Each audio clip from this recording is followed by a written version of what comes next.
진화론은 생명의 역사에 대해, 특히 그 역사에서 인간의 지위에 대해 근본적인 생각의 변화를 가져왔습니다. 우리에게는 찰스 다윈의 진화론으로 잘 알려져 있는데 그 핵심 원리는 자연 선택에 있습니다. 이 수업에서는 먼저 자연 선택의 원리에 기초하고 있는 다윈의 진화론에 대해 살펴보고 있습니다.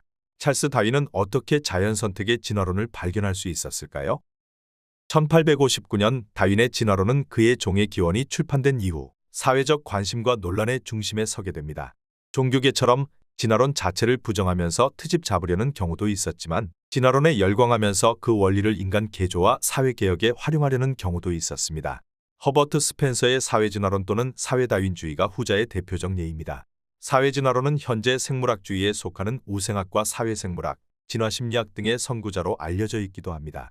진화론이라는 과학의 지식과 제국주의 시대라는 사회적 배경이 서로 뒤엉켜 있다는 점을 통해 과학과 사회의 관계에 대한 중요한 힌트를 준다는 점에도 관심을 기울여 보면 좋을 것 같습니다.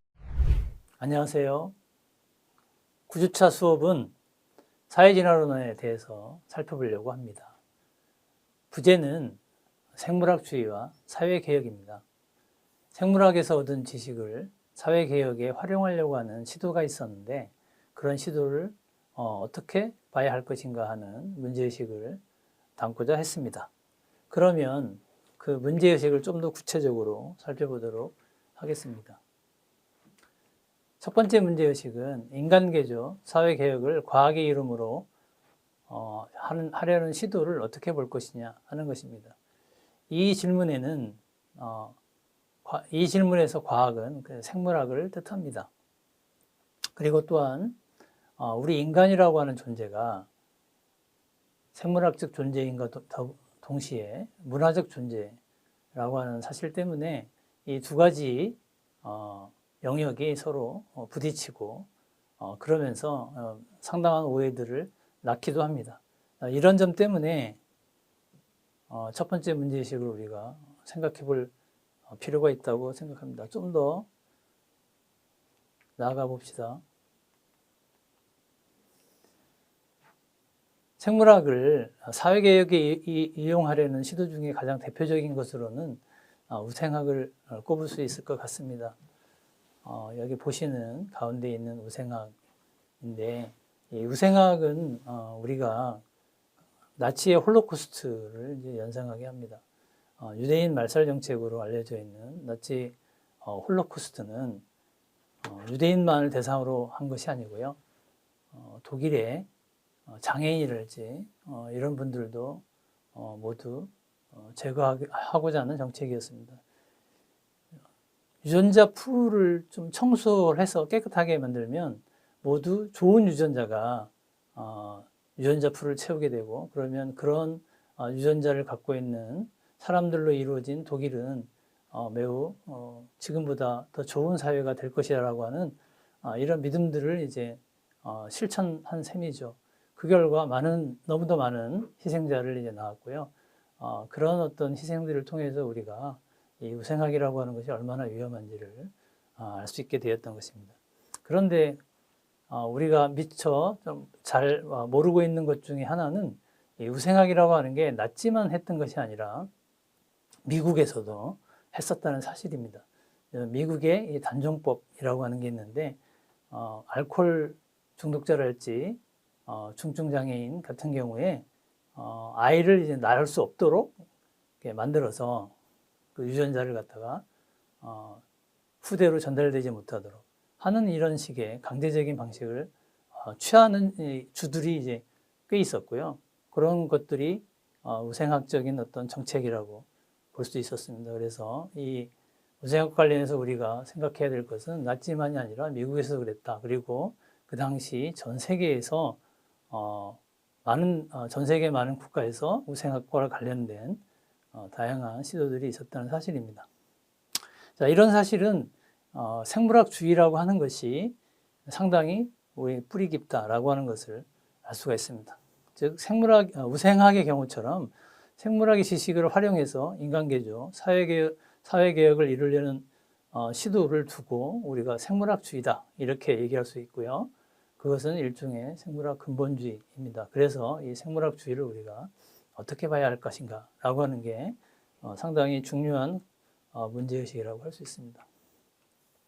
그리고 두 번째는 진화론의 영향력은 사회를 넘어서 과학을 넘어서 사회로. 과연 진화론의 영향은 과학만이 아니라 사회에도 많은 영향을 미쳤는데 어떤 영향을 미치게 됐을까요? 여기에 보시는 다양한 분야들이 있습니다. 사회진화론, 우생학, 사회생물학, 진화생물학. 이게 일종의 생물학주의의 이제 계보라고 볼 수가 있는데요. 그 기원은 사회진화론을 꼽을 수가 있습니다. 사회다연주의라고도 불리는 사회진화론은 잘 아시다시피 허버트 스펜서에 의해서 주창되었는데요. 자연선택에 의한 진화론의 창시자로 알려진 찰스 다윈의 시대로 거슬러 올라갑니다. 스펜서의 사회진화론은 다윈의 진화론, 일종의 자연진화론 또는 생물진화론을 사회로 확대 적용하려고 했던 시도라고 볼 수 있습니다. 일반적으로 진화론은 생물진화론을 뜻한다고 할 수 있는데 사회진화론은 생물진화론을 사회에 잘못 적용한 경우로 해석될 수 있고요. 그렇긴 하지만 사회진화론과 다윈의 진화론의 관계는 단순하게만은 볼 수가 없습니다. 그건 어떤 여러 가지 오해들을 낳기도 했고요. 가령 적자생존이라고 하는 개념은 사회진화론에 생겨났지만 다윈이 그 개념을 받아들여서 사용하기도 했습니다. 자, 이런 것처럼 진화론에 대한 영향력은 과학 자체에 머물렀던 게 아니라 사회진화론이 잘 보여주듯이 사회로 그 영향력이 이제 확대되었던 것입니다. 그래서 우리가 진화론을 두고 그걸 과학적인 측면뿐만 아니라 사회적인 측면까지 고려해서 진화론을 어떻게 봐야 될 것인가 라고 하는 문제의식을 가질 필요가 있다 라는 것이고요. 그리고 세 번째는 진화론의 붐이 있었는데요. 19세기 중후반에 전 세계에 걸쳐서 진화론의 붐이 일었는데 이게 제국주의 시대와 겹치는 것은 이제 우연일까 하는 이 문제를 우리가 생각해 볼 수 있습니다. 이건 우리랑도 이제 관계되는 문제인데요. 자, 다윈의 진화론이 탄생했던 시기가 19세기 중반입니다. 그래서 이게 그 당시는 이제 제국주의 시대라고도 합니다. 즉 서구 열강들이 전 세계로 자신의 힘들을 이제 뻗쳐나갔던 시기이기도 하고요. 그리고 일본도 이제 우리나라를 침략했던 그런 시대입니다. 그렇다면 그때의 진화론의 붐이 일었던 것은 그 제국주의 시대와는 무관한 자연과학적인 그런 어떤 필요에 의해서 또는 호기심에 의해서 생겨났던 것인지 우리가 한번 생각해 볼 필요가 있습니다. 그래서 그거에 대한 이야기들은 나중에 다시 이제 살펴보려고 합니다만, 자, 에피소드에 불과하긴 한데요. 어떤 얘기가 있냐면, 비글로와 관련된 얘기가 있습니다. 찰스 다윈은 1830년대에 비글로라고 하는 영국 군함을 타고 세계에 일주를 합니다. 5년 동안. 그 배의 생김새가 오른쪽에 있는 호쇼라고 하는 1870년대 일본 군함입니다. 생김새가 많이 비슷한데요. 이 호쇼라고 하는 배는 운요호라고 하는 배와 더불어서 일본 해군의 초창기 이제 군함인데요. 이거를 영국의 에버딘이라고 하는 곳에서 건조했다고 합니다. 에버딘에서 건조되었고요. 그래서 이게 두 배의 모양이 비슷한데 다 군함이라고 하는 사실이죠. 그래서 호쇼는 우리나라에 이제 일제가 침략하는데 굉장히 결정적인 역할을 합니다. 그래서 이런 사실을 볼 때 우연의 일치일 수도 있지만 다윈의 진화론이 바로 이 군함과 결부되어 있다, 겹친다라고 하는 것들을 우리가 우연으로만 볼 수 있을까? 혹시 진화론이 이 제국주의의 어떤 침략에 나름대로 이제 이론적인 어떤 배경을 제공하는 것과 관계가 있지 않았을까라고 하는 의문을 이제 갖게 하고요. 이런 질문에 대한 답을 한번 찾아볼 필요가 있겠다 싶어서 문제 제기를 해봤습니다. 자, 그러면 이런 것들을 이 세 가지 문제의식을 종합해 보면 사회진화론은 이제 과학인가 아니면 이데올로기의 도구인가라고 하는 질문으로 나갈 수 있다고 생각합니다. 진화론은 사회진화론과 이제 뒤엉키면서요. 진화와 진보의 개념의 대립, 그리고 과학과 사회라고 하는 범주적 차이에 대한 이제 질문을 던지게 합니다. 즉, 진화론에 따르면, 생명의 역사라고 하는 것이 일종의 진보적인 어떤 역사였는지, 아니면 진보랑은 상관이 없는 그런 역사였는지에 대한 질문이 있습니다. 이 질문도 나중에 저희가 따로 살펴볼 텐데요. 그리고 진화론은 이제 과학 분야에만 국한시킬 것인지 아니면 사회를 확대시킬 것인지에 대한 질문도 있습니다. 그래서 이런 부분들이 서로 대립적인 어떤 관점을 형성하고 있고요. 그런 관점에 이제 하나로서 이 사회 진화를 우리가 생각해 볼 수 있습니다. 그래서 사회 진화를 두고 과학인가 또는 이데올로기 도구인가를 라는 질문을 던져봄으로써 진화론이 실제로 사회와 사회 속에서 어떤 역할을 하고 있었는지, 그리고 진화론이 그 성격이 어떻게 변화했는지, 이런 문제들에 대해서 우리가 그리고 우리에게 어떤 영향을 미치는지, 이런 문제들을 생각해 볼 수 있다는 것이죠. 자, 그러면 본격적으로 다윈의 진화론에 대해서 한번 알아보도록 합시다. 다윈의 진화론은 상당히 그 단순한 원리에 기초하고 있지만 이해하기가 그렇게 막 쉽지만은 않습니다. 자, 먼저 다윈의 진화론은 자연 선택에 의한 진화론입니다. 자연 선택이라고 하는 게 이제 매우 중요한데요. 이 지점이 다윈의 진화론이 기존의 진화론과 매우 다른 지점입니다. 자, 우리가 흔히 진화론 딱 그러면 찰스 다윈을 이제 생각하죠. 그래서 어떤 분들은 진화론의 이제 창시자가 다윈 아니냐라고 말하시는 분들도 있지만 사실은 다윈이 진화론을 처음 얘기한 건 아닙니다. 예를 들자면 다윈의 할아버지가 있는데요. 에라스무스 다윈이라는 분인데 그분도 진화론에 대해서 얘기를 했고요. 그리고 장 바티스타 라마르크라고 있습니다. 이분은 매우 꽤 유명한 진화론을 이제 주장했습니다. 용불용설이라고 알려져 있는데, 예를 들자면 이런 거죠. 기린의 목은 왜 길었을까? 길게 됐을까?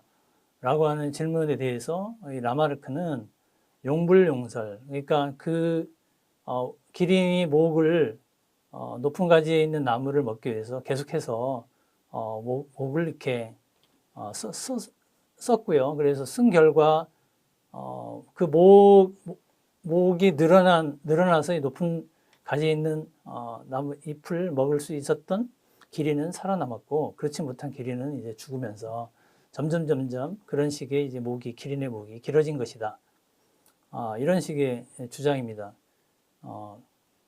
그러니까 우리가 이렇게 어떤 일상에서 경험할 수 있는 그런 것이라고 할 수도 있는데, 어쨌든 중요한 것은 다윈 이전에도 진화론을 얘기했던 학자들이 있었다는 사실입니다.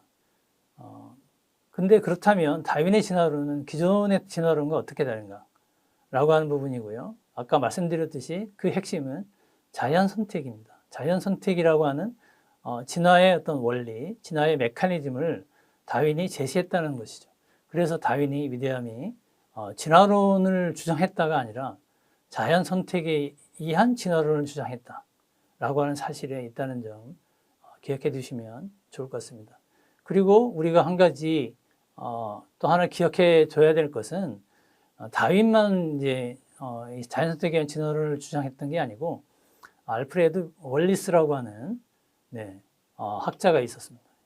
이분은 지금 사진으로는 비슷한 나이로 나오지만 다윈보다는 이제 어린 소장학자였고요. 다윈이 자연선택에 의한 진화론과 거의 유사한 진화론의 원리를 발견해냈고요. 그래서 비슷한 결론에 도달합니다. 그래서 역사적으로 보면 그 두 분이 공동 발견자라고 이렇게 인 셈인데요. 그 이후의 역사에서 다윈은 이제 종의 기원이라는 책을 쓰면서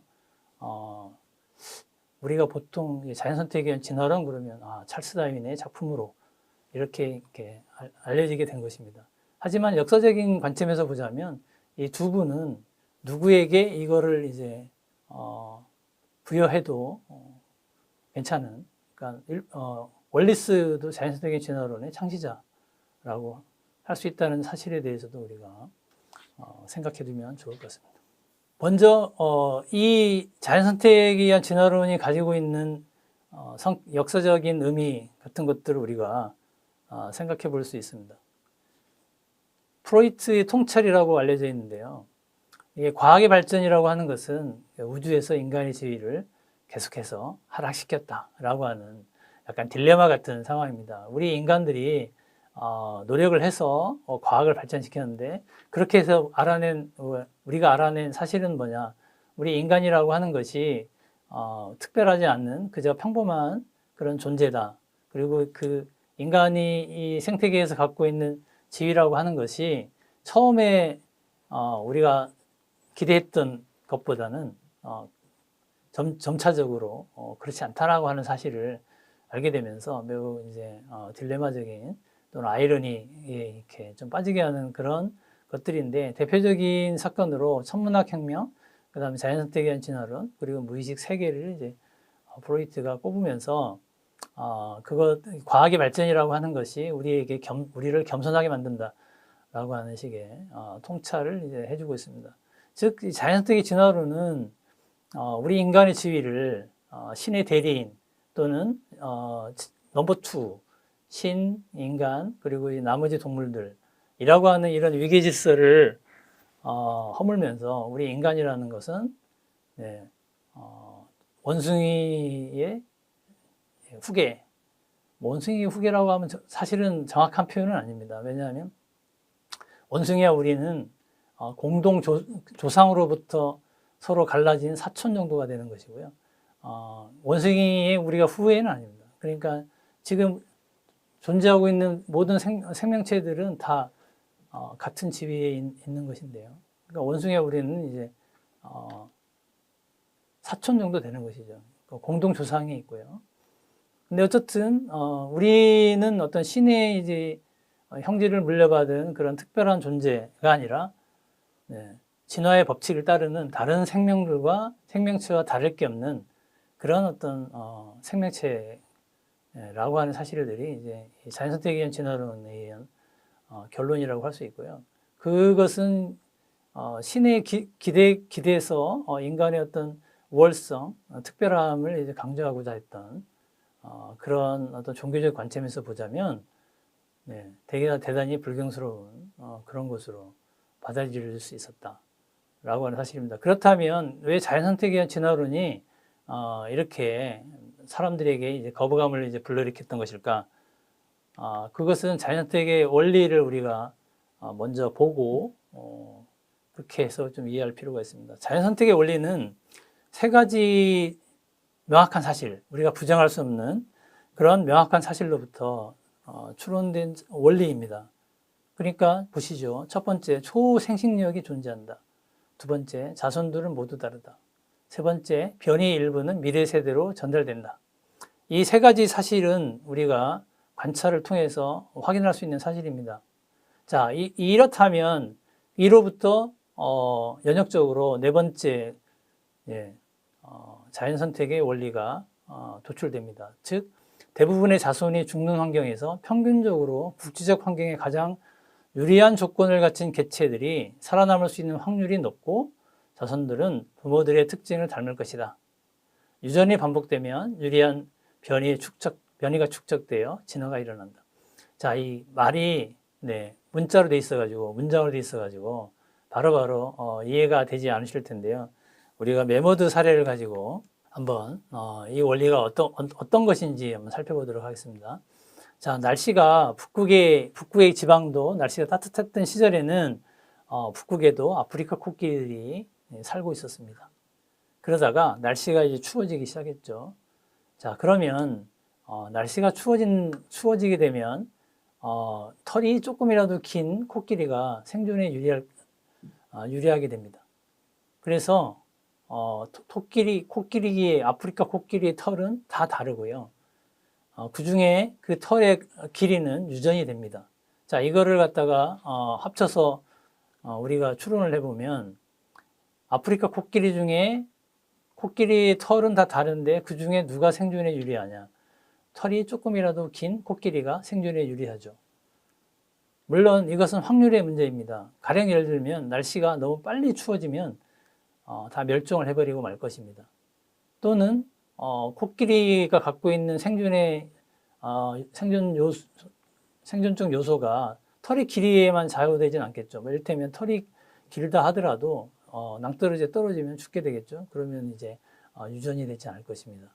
뭐 이런 여러 가지 현실적 변수들은 있지만 그것들을 다 이렇게 퉁쳐가지고 우리가 한번 원론적인 추론만을 해보면 조금이라도 유리하다. 이 확률의 문제죠. 그러니까 그렇게 해서 생존을 하고 조금이라도 털이 긴 코끼리가 생존에 유리하니까 생존을 해서 그리고 그런 털이 긴 짝을 만나서 그 다음에 새끼를 낳겠죠.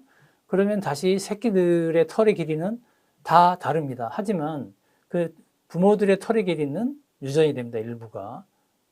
그러니까 털이 길어진 쪽으로 방향이 조금 움직이게 되는 거죠. 그리고 다시 자손들의 털의 길이는 또 다 다르니까 그 서로 다른 자손들 간의 생존 경쟁에서도 털이 조금이라도 더 긴 코끼리들이 생존에 유리하게 되는 것이죠. 이런 것들이 반복이 되면 털의 길이가 점점 길어지는 쪽으로 경향성을 띠게 되고요.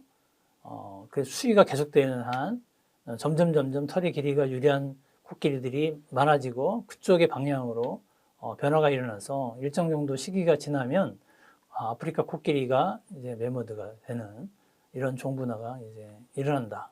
뭐 이런 얘기입니다. 상당히 설득력 있는 얘기이죠. 자, 그렇다면 이 자연선택의 원리에 따르면 자, 이 자연선택이라고 하는 것은 날씨가 추워지는 이 자연의 어떤 변화라고 하는 것이 이 진화에 영향을 미친다는 것입니다. 그러니까 코끼리들의 생존과 번식에 영향을 미쳐서 코끼리에게 변화를 준다는 것이죠. 즉 이런 어떤 기후나 환경의 변화에 적응할 수 있는 하는 그런 어떤 생명체들은 생존을 할 수 있을 테고요. 그렇지 못한 생명체들은 생존을 할 수가 없겠죠. 그래서 이제 자연 선택이라고 하는 표현을 하는 겁니다. 이 자연 선택의 원리에 따르면 왜 진화는 진보가 될 수 없을까? 라고 하는 질문을 우리가 해보는 게 필요합니다. 이 진화와 진보는 매우 중요한 개념인데 진보라고 하는 것은 어떤 일정한 방향성을 이렇게 전제하는 것이고요. 보다 더 나은 상태로 되는 것입니다. 그러니까 이 진보의 개념에는 우월성, 우수성이라는 개념이 여기 포함되죠. 반면에 진화는 자연 환경이 변하면 그에 따라서 그 자연 환경에 잘 적응하는 놈은 살아남고 그리고 적응하지 못한 놈은 도태가 되는 것이기 때문에 어떤 경향성이라고 하는 것은 날씨가 환경의 변화에 좌우되는 것입니다. 근데 거기서 중요한 것은 환경의 변화를 우리가 일괄되게 해낼 수 있느냐 그런 건 없죠. 기후라고 하는 것은 소위 무작위적으로 자의적으로 바뀌는 것입니다. 그러니까 그런 어떤 변화하는 자연과 환경에서 어떤 우월성이랄지 우수성 같은 것들을 도출해낸다는 것은 사실 말이 안 되는 것이죠. 이런 점에서 매머드와 아프리카 코끼리인 경우도 둘 중에 누가 더 우수한 종이냐라고 우리가 질문을 하는 경우에 가령 예를 들면 북극의 환경이라면 매머드가 더 우월한 종이다라고 얘기를 하겠죠. 반면에 아프리카의 환경이라면 아프리카 코끼리가 더 우월한 종이라고 해야 될 것 같습니다. 왜? 아프리카의 환경에서는 매머드가 생존할 수가 없잖아요. 그러니까 생존도 할 수 없는 우리가 생명체를 더 우월하다고 얘기하기는 어렵겠죠. 자, 이런 식으로 국지적으로, 그러니까 일부 지역에서 그리고 일정한 기간 동안에는 어쩌면 이제 진화적인 특징을 우리가 파악할 수 있을지 모릅니다만 전체를 놓고 보고 그리고 이제 모든 곳에 적용될 수 있는 어떤 원리라는 측면에서 보자면 자연 선택에 의한 진화론에서는 진보가 들어설 수 있는 자리가 없다. 이렇게 봐야 될 것 같습니다. 그렇다면 자연 선택에 의한 진화론에서 진화의 방향은 어떻게 되느냐? 그것을 잘 보여주는 예로 생명의 나무, 개통수라고 하는 표현을 쓰는데요. 제가 이 사진은 일본에 갔을 때 이제 찍은 사진입니다. 그 특별한 의미가 있는 게 아니라 이거를 보여드린 이유는 저 나무 밑둥에서부터 쭉 올라간 줄기가 있는데 물론 이제 그게 줄기에서 이게 가지들이 이제 뻗어나가는 형태로 그렇게 돼 있기 때문에 무슨 뭐 중심이 어떤 나름의 센터 역할을 하는 게 아니냐라고 볼 수도 있지만 그렇게 볼 게 아니고요. 각계 모든 가지로 뻗어나간다라고 하는 것에 주목해서 봐주시면 진화라고 하는 것은 어떤 방향성이 있는 게 아니라 나무 가지가 매우 서로 다른 방향으로 뻗어나가듯 매우 다양한 가지를 만들어내는 것입니다. 그러니까 저 가지 끝에 있는 모든 생명체들은 사실은 진화론적 관점에서 보자면 동등한 것이죠. 왜냐하면 생존하고 있고 그리고 이제 번식을 통해서 이제 종을 갖다가 이제 계속 유지하고 있으니까요. 그런 관점에서 본다면 저 나무가지에서는 이제 진화를 우리가 얘기하기가 어렵죠. 그래서 자연 선택의 진화론은 어떤 진보적인 관점을 보여주는 게 아니고요. 다양성이 이제 많아지는, 그래서 생명의 종이 다양해지는 다양성의 증가를 이제 보여준다, 이렇게 평가할 수가 있고요.